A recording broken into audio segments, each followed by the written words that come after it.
we are taking in some rest and recreation in our R&R show. Lounging poolside with me are the really relaxed Susan Calman. The radiantly refreshed Lou Sanders. The rigorously revitalised Stephen K. Amos.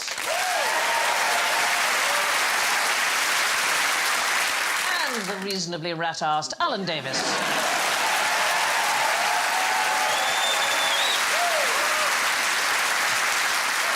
Now, don't forget to be mindful of your buzzers. Susan goes...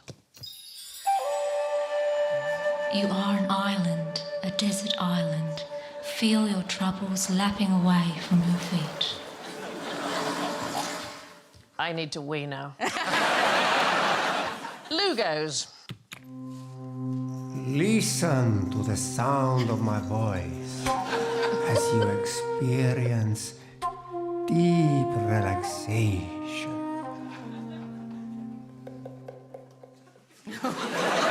Where is that person from? I mean, Stephen goes...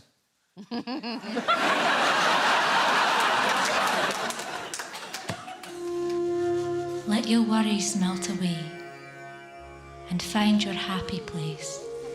You didn't know we were recording, did you? To be really honest, I don't think I got speaking. Let your worries melt away. You'll be all right, love, all right? Leading to death in an alleyway. I love the idea of you as a relaxation app. I think that's... Oh, just get on with it, for God's sake! And Alan goes... You are feeling sleepy.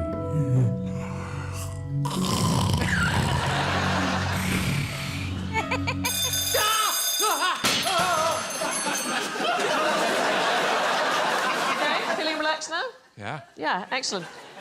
Anybody favourite ways to relax? I like meditation to relax. Well, I don't do it now because I'm already enlightened, but I used to do it a lot. OK. Yeah, because I fell asleep a lot, but it was kind of meditation. And then... So that is just sleeping, you know that, right? OK. And I woke up once from a meditation, and honestly, I thought I could speak Portuguese. I was so sure that I could, and then I thought, oh, no, I don't even know the word for yes. What about you, Alan? You like to go to the football, don't you? Yes, but I don't get relaxed at football. No. If I want to have a nap, I'd go for a drive. OK. I've slept for 50 miles on the airport. What about you, Susan? Are you a relaxer? Smoking jacket, pipe, mantelpiece, globe that turns into a bar, a light reading aloud of Miss Marple of an evening. Just a very traditional ladies' evening. And then a hand of bridge, probably. Yeah. So No. just that kind of some brandy. I know you. You count your Smurf collection. I do count my... Is it more relaxing to be in a locked room or an unlocked room? What? I think it's more relaxing for other people if you're in a locked room. That's interesting, you see, because some people think the door's locked, I'm fine. And other people think the door's locked, I can't get out. Have you ever done that thing of staying in a hotel and you wake up and you can't remember where the toilet is and you're naked and so you open the wrong door? Anyway, I was in the corridor and the door closed. Can't you just get under it?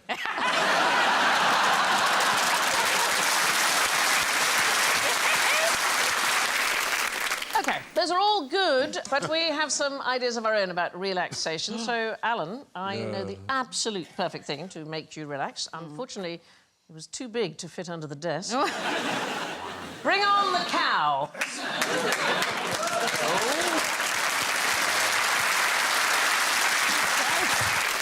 So how might this cow aid relaxation? What do you reckon? Sit underneath it and get a pat on the head?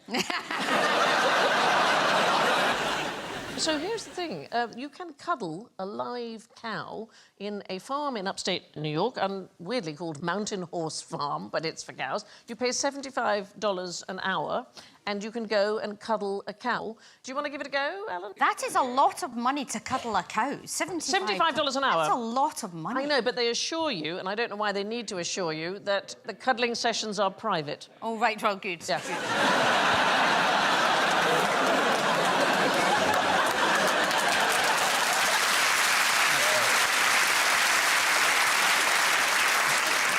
better? I feel much better. Yeah. Maybe that's all you need. You need some bloke in a flat cap. I'm not a big fan of the cow. I'll tell you, why? yeah, because any creature that's got an eye there and there, Yeah. that looks there, That'd upset you. it's a devil's work. But if you look at the picture, I mean, it looks sweet, don't you think? But what is that cow actually doing?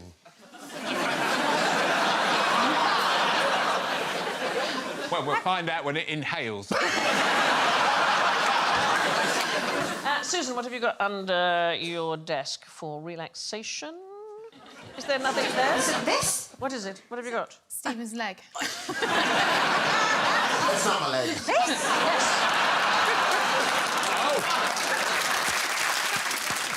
I'll be honest, Stephen, that wouldn't relax me. What do you reckon? How would you relax with those? Genuinely? They've to be told apart.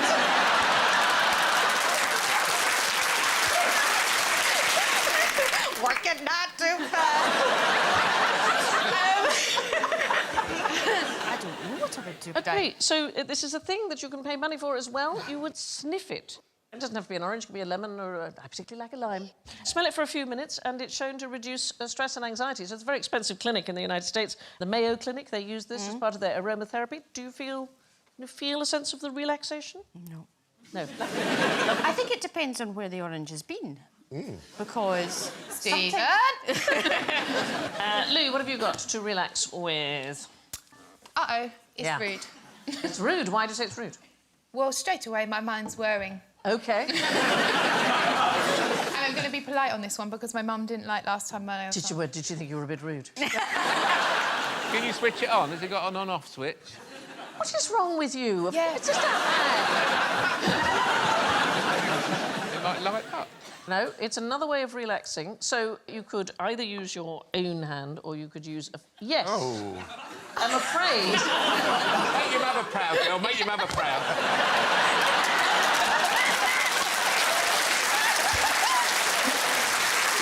I'm doing this for Daddy.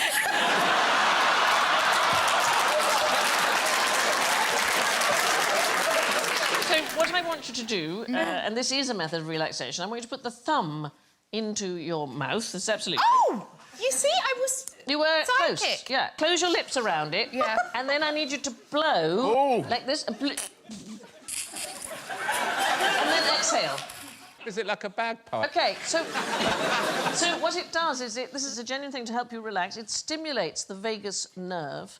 So that's the bit that's responsible for the body's relaxation response. And it is called the Valsalva manoeuvre. And what it does is it lowers the heart rate and it calms you down. I love it. Yeah. Right. Stephen, what have you got, my darling? I have with me a concoction. Yes. Which is made up of PVA glue Yep.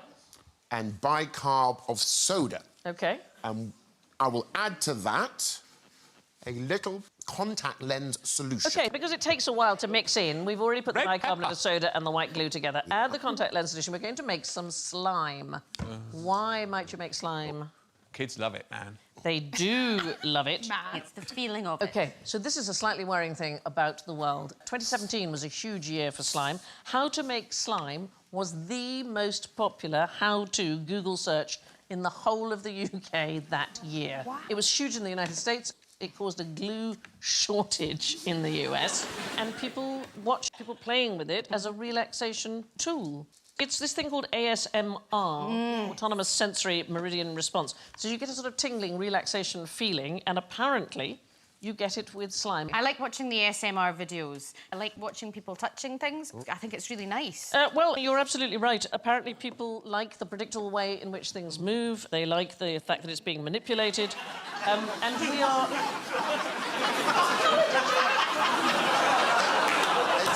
What colour have you got there? It started off... It started off as quite, you know, alien-esque, scary green, Yeah. and now it's kind of snotty. Yeah, but can you play with it with your hands? Can I play darling? with it? Yeah, well, so the idea is to watch you... watching you play... Maybe the spoon in it is not helpful. Play with it like they do in the videos, like you're enjoying you'll it. have I've to- seen those videos. Okay. I've got a life to lead. Susan, can you show us? Yes, it? of course I can. So what you do is you have to, Yeah. you have Yeah. to kind of, you go. is that? It's just weird. The point of these videos is to display the enjoyment of the thing to the person, as if you're showing a prized child. Do you watch these things on YouTube? Yes, I do. OK, so there's a woman, she's 26 years old, she's called Karina Garcia. She has 9 million subscribers. Yep. Watching her play with slime, she makes about $200,000 a month playing with slime. She also does things where she sees how many chicken nuggets she can get in her mouth. And, I mean, it's not for me. How many can she get in her mouth? It's a substantial number. Yeah. I could get 15. Oh,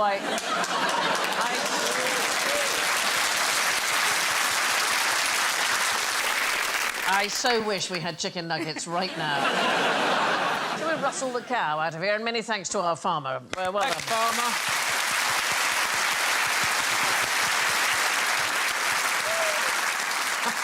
Wild cow enthusiasm. Who needs Valium when you've got citrus fruit and slime? What's rotund and makes a royal wretch? Something sort of chubby or round that's a bit smelly and lives in Buckingham Palace? No, so it is an actual place called a rotunda. I'm going to help you out here. It was in Leicester Square. It is, in fact, still in Leicester Square. Have anybody of you played the Leicester Square Theatre? I have, yes. OK, so this is right next door, and it's still there, and you probably wouldn't even know it. So it was a purpose-built building, enormous building, to display enormous paintings. So the largest paintings of all time, gargantuan panoramas. It was an artist called Robert Barker. He, in fact, coined the term panorama. There he is. And he began with a view of London, and he charged 3 shillings for you to come in, and he made an absolute fortune. And it was an amazing building. So it was perfectly round. It had a lower and an upper circle so that you could do 2 panoramas exhibited at the same time, one above the other. The paintings were so large that you had to have a map in order to find your way around. It is now the French Catholic Church. You can't see it because they've put a brick front on it. So that's what it looks like now, and you might have just walked past it. It's between Leicester Square Theatre and the Prince Charles Cinema. But if you have a look from the air, so say you looked at Google Maps or something, look at the size of it. Wow. Isn't it fantastic? And if you look there, as you pull out there, that is Leicester Square. You can see where it's located, and it's become a sort of hidden treasure in London. Change it to flats. Yeah. But you wouldn't know it was there, which is amazing. Anyway, just a few days before it opened, so we're talking about 1794, King George III and his wife, Queen Charlotte, they were given a private viewing of a naval scene. It was so realistic and so overwhelming that Queen Charlotte, after she stared out at the painted ocean, she became seasick. I know how she feels, because I went to the IMAX to watch Gravity with Sandra Bullock. Right. And is this a film, darling? Because that just sounds like a really boring thing to do. It's a film. You and Sandra Bullock watching Gravity. Look, you can't tell me. Wow! Sandra! Sandra! Sandra! I mean, you wouldn't need to go to the IMAX, surely. Sandra! Sandra! I rarely stand up for myself. You cannot tell me that the star of Miss Congeniality and Miss Congeniality 2, Armed and Fabulous, could not make me interested by doing that. But it was a film about space. It was just her. She was in her pants and vest. That's irrelevant to the story. She was in Gravity. She was there. I was right up close because I couldn't get seats because I was late in booking. It's huge. It's the size of this entire studio. Wait, why couldn't you get seats? You know Sandra Bullock. I've not understood this story. I'm there. I'm sitting. She's right in front of me. It was so realistic that I vomited on myself in the cinema because I felt like I was in space with Sandra Bullock, who's a real person who was not doing that. She was trying to escape.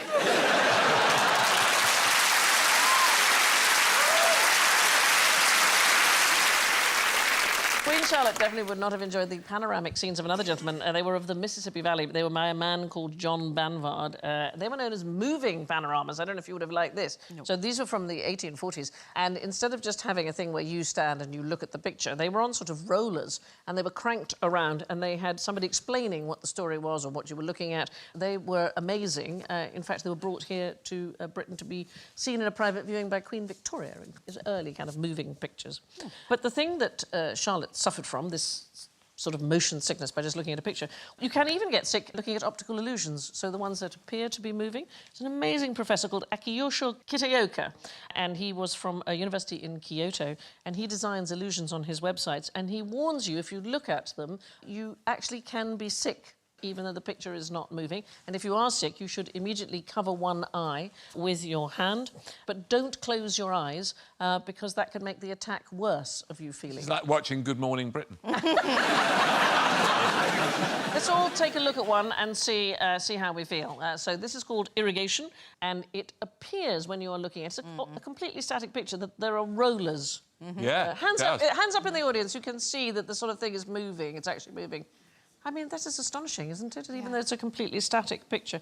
Have a look at another one. This one, I think, is actually slightly more, I don't know, disturbing is the right word. It's called rotating snakes. There it is. Oh, no. Is that a general thing? Who finds that one more disturbing than the previous one? That's on the level of me looking at pictures of my ex-boyfriend. Should I be concerned that I'm not getting anything from Nothing either? at all? No. Well, it's very interesting that, on the whole, women can see colour and shape better, so the women on the panel will probably be able to see it slightly better than you. But the one you're staring at doesn't move, the ones around it It's move. the ones near it, isn't it? There are lots of things on the internet, Stephen, that will say you can tell how stressed you are by how much you can see it move. It's all nonsense. So you're absolutely fine. I wouldn't give it a thought. But for some people, that would make them feel extremely unwell. You're probably the other end of the spectrum. Oh. Now, let's put your bodies to the test. What's the least sportsmanlike thing you can do on a rugby pitch? What they used to do at school was put deep heat in the jock straps. Is deep heat a euphemism? No. It's a product. It's a product. That will warm up your genitals to a terrific degree during a scrum. I don't understand this picture because I don't know anything about rugby. But They're not playing rugby. Oh, I see. Okay. Tripping. You're not allowed to trip people up. You're not allowed to trip people, but this is a truly terrible thing, and I think it doesn't reflect well, frankly, on England. It was 1889. New Zealand's rugby team, they were fairly newly formed. They came over to play against England in a place called Blackheath, and during the game, one of the English players, a man called Andrew Stoddart, he was tackled, and his shorts accidentally ripped off. So, very nicely, the Kiwi players surrounded Stoddart to allow him to get back his modesty. Nice. While this was happening, another English player, a man called Frank Evershed, picked up the ball and scored a try. I know, Lou, right? Scored a try unopposed, which was allowed by the referee, a man called Roland Hill, who also happened to be the secretary of the English Rugby Football Union. 3 of the Kiwi players went off in protest. They were so furious. England won the game 7-0, and the Kiwis were later forced to apologise for their players leaving the field. No. It's not a good story, is it? No. But I have a worse one. So almost 100 years later, so we're talking about 1986, the All Blacks, they endured a crotch-related incident. So there was a guy called Wayne Shelford. He went on to be captain. In one of the first games, he ended up at the bottom of the ruck. He lost 4 teeth, and a French boot ripped open his scrotum. Very low grown there, and left a testicle hanging out. It was sewn together on the sidelines. It played on until way into the second half, when he was knocked unconscious. He says he has no memory of the game. What was the question? What's the least sportsmanlike thing you can do? I would say that. That is very unpleasant. The secret to succeeding at rugby is to try and try again. I like that. That's one of 2 sporting jokes I've made in 5 years. What were the world's first roller coasters made of? Sturdy stuff. Sturdy stuff? No, weirdly not actually made of all that sturdy stuff. Wood. Wood, some wood, but not entirely made of wood. What else might you use? Snow. What is more slippy than snow? Ice. Ice, absolutely. You I'm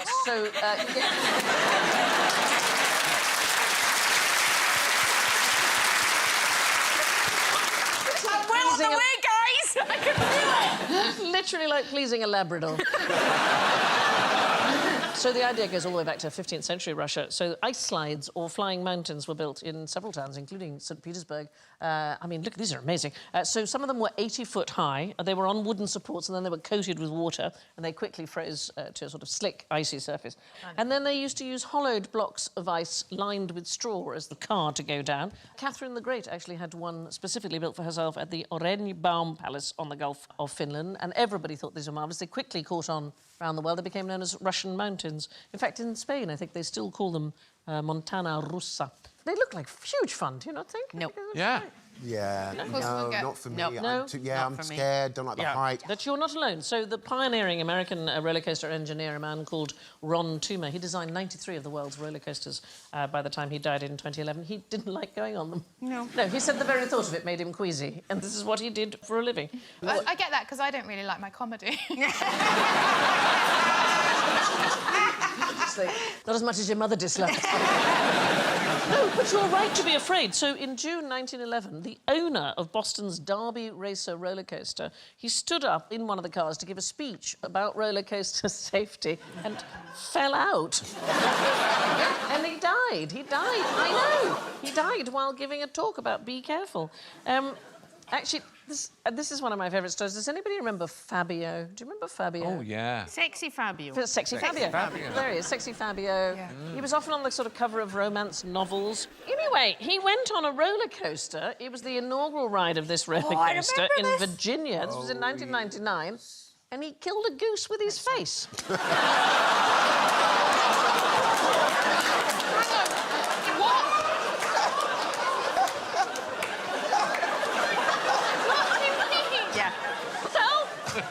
Everyone thought it was hilarious. The girl behind it. This is the thing. Oh, Fabio, even when you do that, it's sexy. Quick question. Do geese like roller coasters? No, the goose. No. It flew into his face. It flew into his face. Here's the thing, is that we're not really sure whether the goose flew into the roller coaster and then hit Yeah, it was Fabio. like Fabio. Fabio.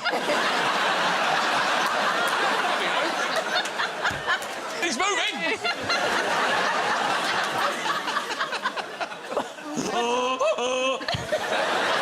Anyway, he said afterwards, it was very dangerous to go on roller coasters. This was clearly not a freak accident, and it would happen again. As far as we know, it hasn't. This is going to happen again. It's a ticking time. But I reckon if a bird did fly in his face at that speed, you'd have had much more serious damage than that. It was probably pulling up, wasn't it? Yeah. I imagine it was right on the belly. Yeah. If it was the soft behind of a goose, then perhaps that would happen. You mean he was pursuing the goose? He was pursuing.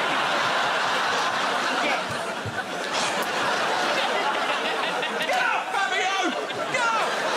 And then it just went up a loop and went right round. How I wish you two had been the detectives on this case. I'm coming for you! Hey, ladies, watch me get this goose with my nose. Watch it.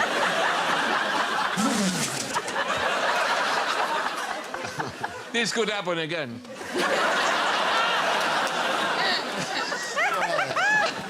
Now it's time for the not at all restful bit we call general ignorance. We're going to speed through this. Fingers on buzzers, please. How do car thieves start cars? Happy, please. Hot wire. Hot wire. Almost impossible to hotwire a modern car. Did you know that? Listen. Yes, Lou. It's something to do with the wing mirror, and something in the wing mirror then triggers something else. Look it up. In certain cars, I can't go into it for legal reasons. No, well, what it is, since the mid-90s, there have been all sorts of precautions. So there's a little chip in the key. I love chips. If the car doesn't detect the chip, then the key isn't there, and then it won't start. But there's all sorts of newfangled technology, and you can now use things like scanners to clone radio signals from the keys, and you can, in fact, do it from outside somebody's house. So you could be outside the house with your scanner, and the keys are in the house, and they're all fast asleep, and you can still start the car. Basically, keep your car keys as far away from your front door as possible, or in a biscuit tin. Oh, yeah. Because thieves do not like biscuits. First car theft ever was committed by a woman. Did you know this? I love that. Yes. So her name was Bertha Benz, so married to... Oh, not the Benz of... The Benz of Mercedes-Benz. Mr. Benz. Carl Benz. He'd invented the very first practical automobile, and she thought he wasn't doing his best to sell it, so she decided that she was going to take it on the very first long-distance journey. It was the 5th of August, 1888, and she took his car and she drove 90 kilometres from Mannheim to Pforzheim with her 2 teenage sons, because she thought, whilst doing this, she might as well visit her mother. What I love this about her. At one point, she stopped at a cobbler's and asked him to put some leather pieces hammer them onto the brakes so that the brakes wouldn't wear out, and in doing so, she invented the modern brake pad. So she's marvellous, isn't she? She was both a thief and an inventor. Yeah. Bet she couldn't park it, though.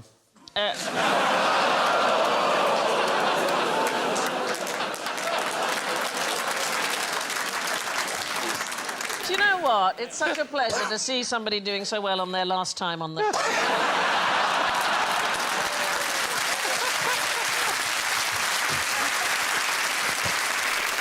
Now, how was the cat that got the cream? Ah? How was the cat that got the cream? Not very well. Well, yeah, not very well. Because cats shouldn't have cream and milk. They are lactose intolerant. So in order to be able to process the milk, they need the enzyme lactase in their digestive system. Obviously, as a kitten, you have lots of it because you get mum's milk.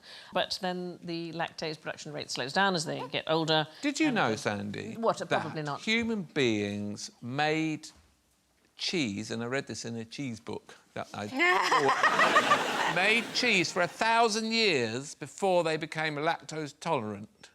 Isn't that weird? They used to keep cows and make cheese even though they couldn't digest the milk. And then after about 1,000 years of it, they were able to. Yes. People get very, very squeamish when you have a nice cup of breast milk in the morning. But it's fine to have it out of a cow's breast. Why? It doesn't make any sense, does it, Lou? No. Well, the thing is, you don't gain anything nutritionally from having that kind of milk, not even breast milk. But it is yummy. OK. Adult cats are lactose intolerant. So let's look at the final results. In last place... Well, this is extraordinary. This has never happened before. We have a triple placement of people in last place with... -6, and this will give away who's the winner. With -6, we have Stephen, Alan and Lou.